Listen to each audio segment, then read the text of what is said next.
بھارت نے جو ہے وہ انتہا پسندی سے کام لیا ہے، پالیسیز ایسی رہی ہیں کہ جو کہ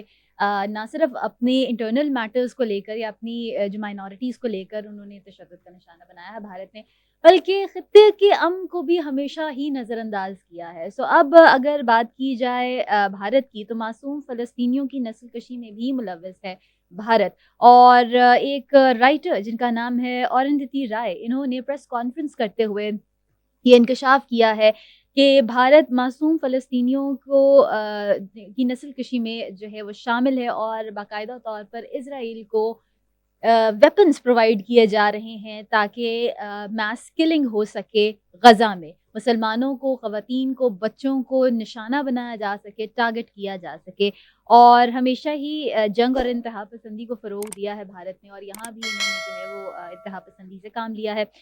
ان کا یہ بھی کہنا ہے کہ انڈین پریس کلب میں انہوں نے جو ہے وہ ایک بیان دیا، انہوں نے جو ہے پریس کانفرنس کی، انہوں نے کہا کہ نہ صرف بچوں اور خواتین کو قتل کیا جا رہا ہے، بلکہ ہسپتال، یونیورسٹیز اور جو بڑے عوامی مراکز ہیں ان کو بھی نشانہ بنایا جا رہا ہے، ان کو ٹارگٹ کیا جا رہا ہے، اور کوئی سیف شیلٹر نہیں ہے ابھی ان کے پاس فی الحال۔ ان کا یہ بھی کہنا تھا کہ بھارت کو جو ہے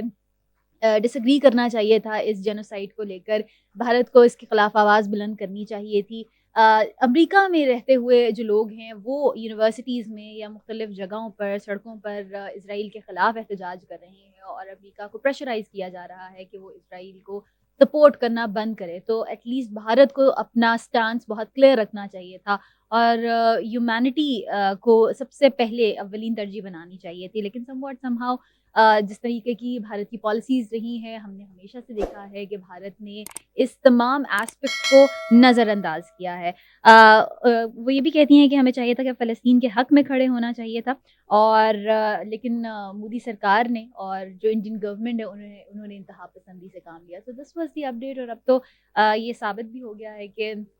بھارت جو ہے وہ باقاعدہ طور پر پروموٹ کر رہا ہے genocide in Gaza right now, which is very very sad.